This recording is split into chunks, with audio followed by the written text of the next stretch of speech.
Ladies and gentlemen, they're going to come out with a counter Mueller report. Isn't this amazing? President Trump, Rudy Giuliani and President Trump are going to come out with a counter Mueller report. So, after 2 years of framing and setting up an unlawful surveillance of Trump based on mere suspicion that something might have taken place because of a Steele dossier purchased by Clinton and because of a third-party tech firm outsourced by Clinton. Isn't it interesting how Democrats would never allow, and this is what I tell everyone who's like, well, who might be like, well, there was suspicion. Would the Democratic Party, would the media, would Clinton, would President Obama's administration allow President Trump or candidate Trump to purchase a dossier about Clinton? Na, na, na, na, na, na, na. Would they allow that? Would they allow that? Would they allow a dossier purchased about Clinton or Bubba Bill? I love the warm feeling of that liquid. It's fantastic. Good for your skin and everything. No, they wouldn't allow that. Would they allow President Trump to purchase CrowdStrike or outsource a third-party tech firm called CrowdStrike to say, oh, well, some country hacked the RNC, the Republican National Committee, and you just have to trust us. The United States government doesn't have to look at Republican National Committee servers.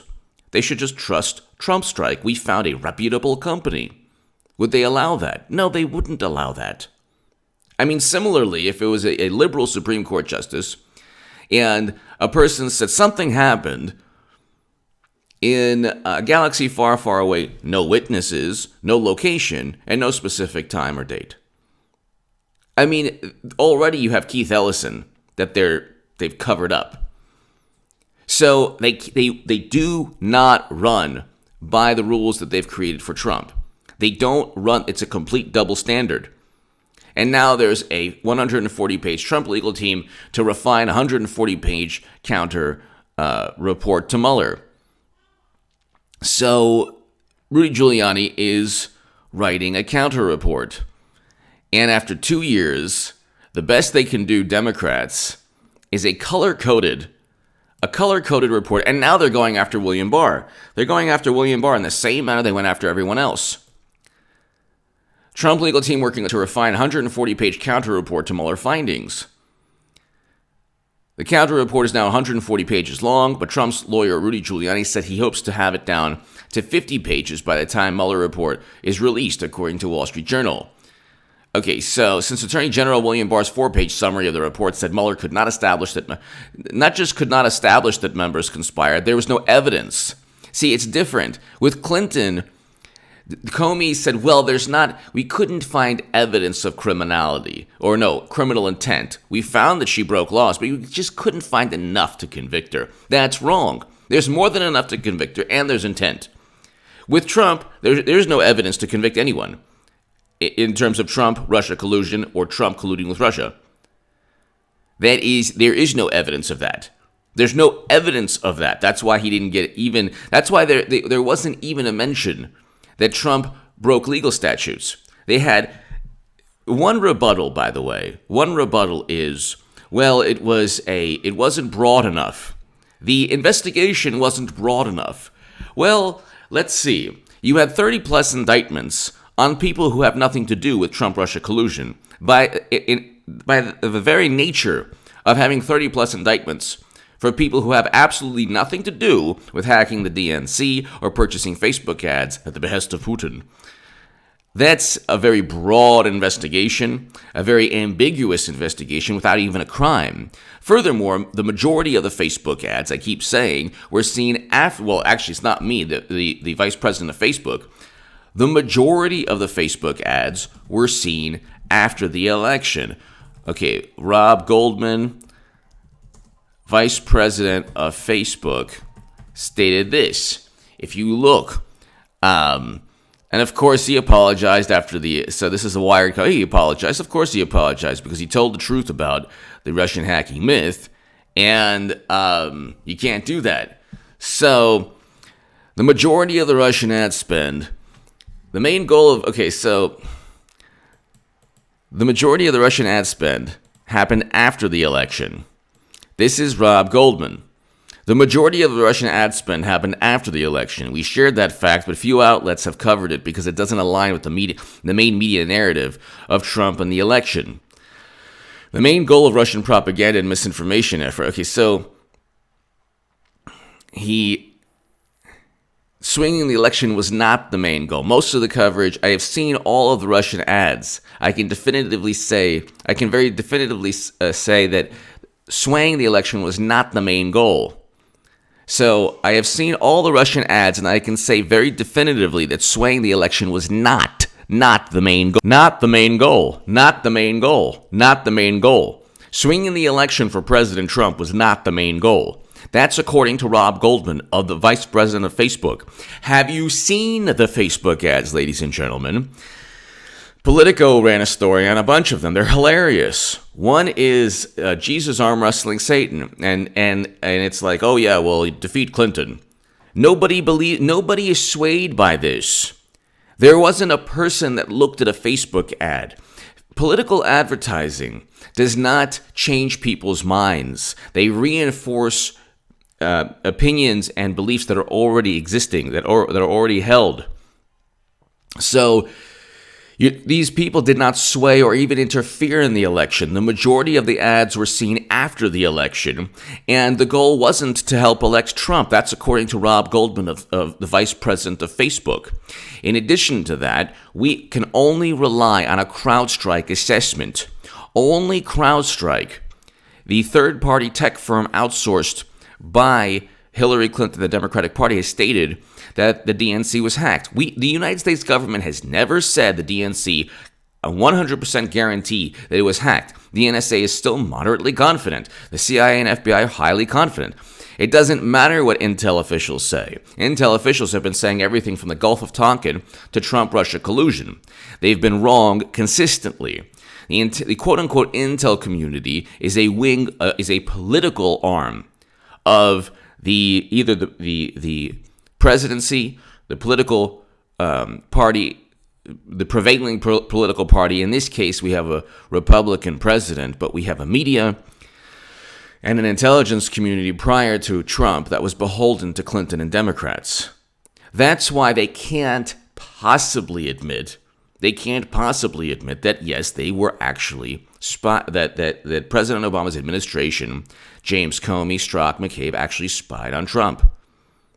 He was caught on incidental communication because everyone he spoke to was wiretapped. They infiltrated his campaign with a guy named Stephen Halper. And according to Papadopoulos and other people, everyone was wearing a wire.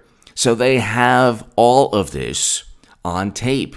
They taped themselves committing illegal acts. They taped themselves entrapping people. So what you have, ladies and gentlemen, is, and then you have the FISA judges not given information, not given the relevant information that leads to an obvious deception. The FISA judges were not told that Clinton purchased the dossier and that it was unverified. If Clinton purchasing the dossier and it being unverified is a very important, the two together should have prevented any FISA warrant. The two together. The rebuttal from Adam Schiff was like, well, Congressman Devin Nunes was wrong. Oh my God, he was so wrong. How dare he? How dare he allude to the fact that there could have been anything that wasn't justified? Oh my God, everything was above board. Everything was justified. Every possible thing was justified and above board. How dare you say that? Nothing was above board. Everything was, and I explained in my Federalist article about James Comey, Andrew McCabe, and Peter Strzok breaking a legal statute. And it's the first thing that they'll be charged under this statute along with other statutes. And I explain exactly what they did. Peter Strzok stated, we will stop Trump. They utilized the dossier they knew was false because the Department of Justice told them. You had officials at the Department of Justice, one of whom had a wife working for Fusion GPS, that funneled the Steele dossier to the FBI, but also said, covering their backside, hey, this dossier is false. Do not look at this dossier. Do not use this dossier because it's false and unverified. They used it anyway. So you had people kind of covering their behinds, but also at the same time furthering the goal of trying to undermine Trump. This is the way Clinton works. She doesn't say, hey, do this for me. She relies on the self-interest of people on her political side of the divide. So she didn't tell James Comey not to indict her. She knew that it was President Obama's FBI chief. Notice that when William Barr says something Democrats don't like, it's, oh my God, he's a lackey. Nobody says that Comey's a lackey of Obama. They don't make that statement because to them, their reality is CNN is absolutely objective, MSNBC is absolutely objective, James Comey, Andrew McCabe, Peter Strzok, James Baker, Andrew McCabe and Baker under a criminal investigation, by the way. President Obama's administration, they never, ever engaged in unlawful surveillance of Trump. It was all done for national security. There was no political influence.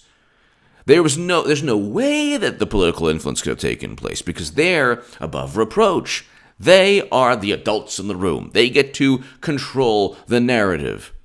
But we know if you have a functioning brain cell in your mind, you know that, and this is coming from a person, I'm a Trump supporter, but if Trump did this, if Trump colluded with Russia, I would call it out. My channel would be at 500,000 right now. People say, oh yeah, you became a Trump supporter because of it was your channel and viewers. No, my channel was at 100,000 subs even before I became an overt Trump supporter. I was the biggest Bernie Sanders booster on the internet when I was on the left. The Huffington Post called me. The Washington Post called me the unofficial scribe of Bernie's most hardcore voters. Sanders' most hardcore voters. Now we have Trump, who's infinitely better of a president, bringing home Americans from counterinsurgency conflicts, presiding over peace between North and South Korea, a great economy with 500,000 manufacturing jobs, more jobs created in 3 years, almost he can approach President Obama's job creation numbers in his first term. In his first term, ladies and gentlemen, Trump. We have an economy with record low Black and Latino unemployment. He signed prison reform legislation. He's a good president. The media meltdown is one story. He's objectively a good president. Objectively. Okay. Peace between North and South Korea is a paradigm-changing moment. We're heading towards the beginning of an official peace. So we were never even close to that with President Obama, and we wouldn't have gotten close with Bernie. Bernie, even now, is kind of opposing. He's like, we need an orderly withdrawal. American soldiers being brought back home. So he's parroted not only that, but the Russian hacking myth that says that he and Jill Stein were ploys of the Russian government. There's not a person who's still clinging on to the Russiagate nonsense who would ever debate me because I would eviscerate them in minutes. They would have to admit that Hillary Clinton purchased the Steele dossier, Hillary Clinton outsourced CrowdStrike, that the FISA warrants were obtained through deception. They did not let the judge know that Hillary Clinton was the opposition research. And furthermore, you need a money flow. There needs to be a flow of money, which is what took place with Clinton endless times. UBS, Boeing, Haiti. There needs to be a flow of money. A flow of money. Where was the money flow? From any Russian sources to Trump, or from Trump to Russian sources or to contacts. Bill Clinton also met with Vladimir Putin. So I would ask simply, why did Bill Clinton meet with Vladimir Putin? Is that a conflict of interest? Is that a contact that you would find suspicious? So that's not suspicious as the uranium deal is going down, and an FBI informant says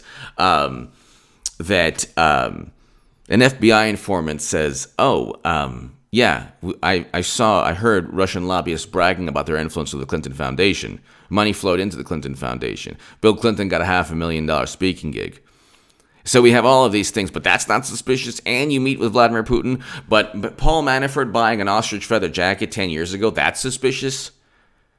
So they don't work. So you're going to have all of that. You're going to have the fact that the Mueller report is going to be absolutely eviscerated, absolutely torn apart by the Giuliani report. So Rudy Giuliani and Trump are going to the left, the Democratic Party, they're doubling down on insanity and nonsense and fantasy. Trump never worked with Russia to buy Facebook ads. He never did that. There's not even a shred of evidence. Oh, and by the way, you want to know the Russian intelligence officers who were indicted? You want to know company one in the indictments? It's CrowdStrike. When Mueller indicted these people, the internet troll farm and the Russian intelligence officers for hacking the DNC, look up the indictment, read it. You want to know, they mentioned company one. Company one is CrowdStrike, ladies and gentlemen. Company one is CrowdStrike.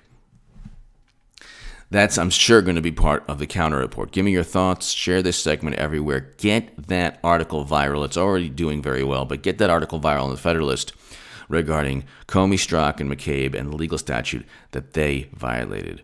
Thank you so very much. I mean, just the fact that you have an FBI agent saying, we'll stop Trump. If that person said, we'll stop Clinton, it's like, and then an insurance policy. I mean, my God, what more do you need? Then you have, a Steele dossier that was purchased by Clinton. That's enough to actually, they violated laws. They're not going to get a slap on the wrist, ladies and gentlemen, because you have criminal referrals that have already been sent to William Barr. When the tables are turned and these FBI officials get indicted, you and other people get indicted, you're going to see the media call Trump the biggest tyrant in the world because their narrative will then be officially done. Hit subscribe, share this segment everywhere, and thank you so very, very much. My Patreon link is below, deep in the pinned comment, to support my voice long term. Thank you.